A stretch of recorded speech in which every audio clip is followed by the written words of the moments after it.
Café de la Bourse vous présente une valeur sous-cotée du moment, c'est-à-dire qui s'échange en bourse en dessous de sa valeur intrinsèque. Retrouvez la présentation complète de la société, de son secteur, son actualité et l'étude de ses derniers rapports financiers ainsi que la marche à suivre pour investir. Nos analyses de sociétés cotées sont à horizon moyen-long terme, le moyen terme est considéré comme allant de 3 mois à 2 ans et le long terme entre 2 et 5 ans. Nous retenons ces horizons pour l'atteinte de nos objectifs et de cours au sein de notre stratégie value car cela laisse du temps aux titres sous-cotés de se revaloriser. Analyse de l'action boursière Navio Maritime Partner. ISIN MI 622671029 NMM. Date d'analyse 4 octobre 2017. Normes comptables US GAAP. Place de cotation New York Stock Exchange. Nombre de salariés 186. Secteur transport maritime de matières premières. Site www.navio-mlp.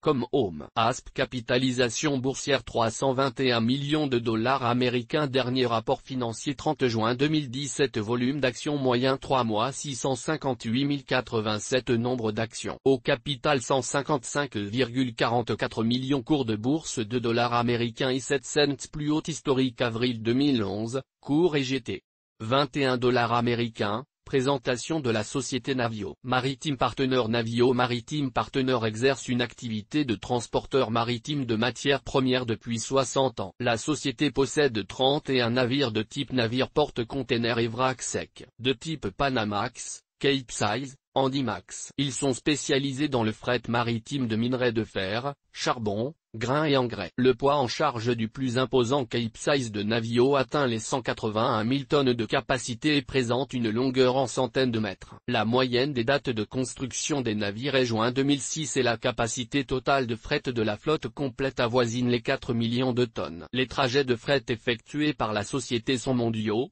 Actuellement 26 navires sont sous contrat avec une date d'expiration moyenne en mai 2018, de nouveaux contrats sont régulièrement signés. L'industrie du fret maritime a connu des dernières années difficiles dues à une surcapacité de navires en circulation et ayant eu un impact baissier sur les tarifs du fret. Voici le graphique depuis 2012 de l'indicateur BDI, le Baltic Dry Index, qui représente les prix du fret maritime. Il est actuellement fixé à 1308. Au même titre que le pétrole, le BDI a connu un plus bas en février 2016, toutefois ce marché est en cours de forte amélioration car le ratio actuel de nouvelles commandes par rapport à la flotte mondiale est au plus bas depuis 20 ans. Examen des rapports financiers de Navio Maritime Partner. Bilan trimestriel au 30 juin 2017. Total actif 1328 millions de dollars américains. Immobilisation navires de fret, 1084 millions de dollars américains. Immobilisation retraité, pas de décote, 1084 millions de dollars américains. Trésorerie 79,75 millions de dollars américains. Créances clients 46,59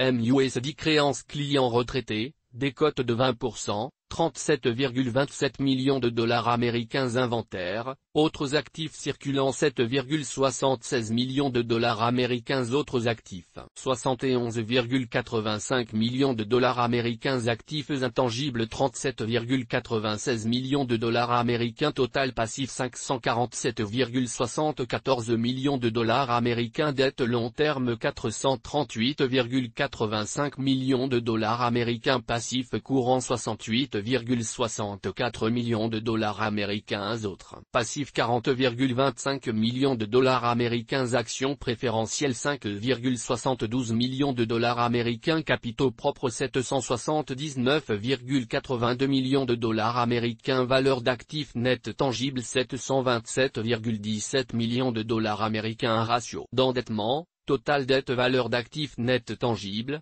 475,01 727,17 égale 0,65. Ratio d'endettement sur capitaux propres 475,01 779,82 égale 0,61. En août 2015, Navio était à un cours de bourse équivalent à sa valeur d'actifs net tangible tandis que le BDI était à environ 1050. Il est actuellement à plus de 1300. Nous n'appliquerons donc pas de décote aux actifs ni de coefficient de vétusté car leur date de construction moyenne est mi-2016 et les actifs ont déjà été amortis sur la période. Décote de 20% pour éventuel risque de créances irrécouvrables. Compte de résultats, cumul 5 en 30 septembre 2012 EGT.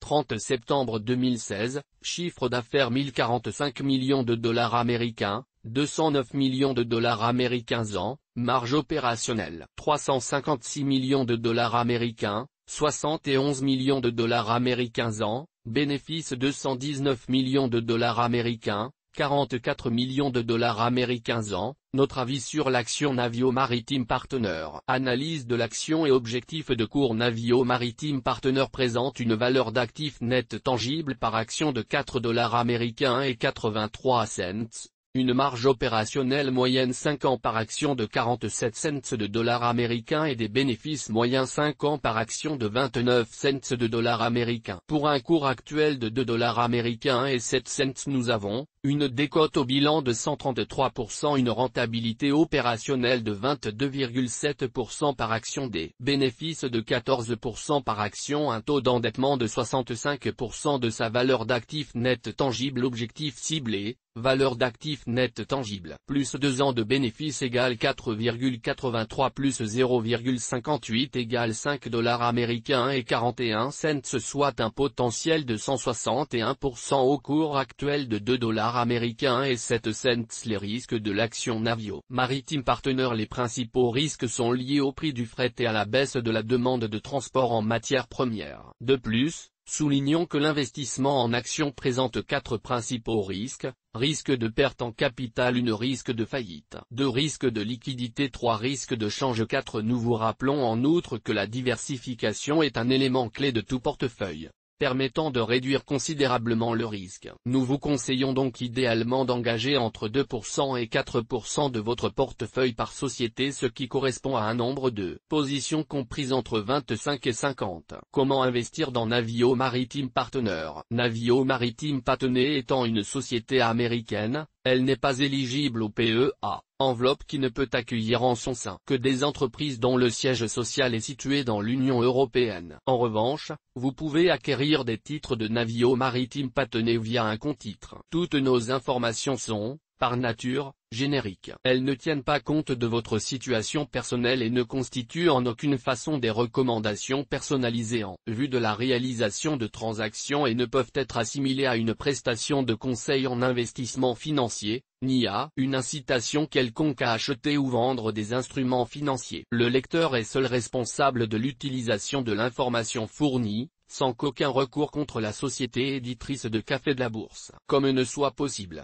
La responsabilité de la société éditrice de Café de la Bourse, comme ne pourra en aucun cas être engagée en cas d'erreur, d'omission ou d'investissement inopportun. Risque de perte en capital. Le cours de la majorité des actions fluctue quotidiennement durant les horaires d'ouverture de leur place de cotation car elles répondent à des flux acheteurs et vendeurs. Le prix de l'action va fluctuer selon des volatilités variables. Cette volatilité correspond à l'amplitude des variations de cours. L'investisseur verra donc son capital s'apprécier ou se déprécier en corrélation à ces variations de cours. L'environnement économique, les perspectives de l'entreprise, les taux d'intérêt, les événements politiques, l'évolution de la fiscalité. Les risques naturels sont aussi des vecteurs pouvant influencer les cours des actions. Risque de faillite. La détention d'actions offre le droit de vote aux assemblées générales et un droit aux dividendes. S'agissant d'un titre de propriété d'une entreprise, celle-ci est aussi exposée au risque de faillite. Dans ce cas, une liquidation est effectuée et l'actionnaire peut éventuellement recevoir un boni de liquidation, mais cette situation est rare car suite à la vente des actifs par le liquidateur, l'État, les salariés et les créanciers sont prioritaires. Risque de liquidité. En cas de volume de transactions trop faible,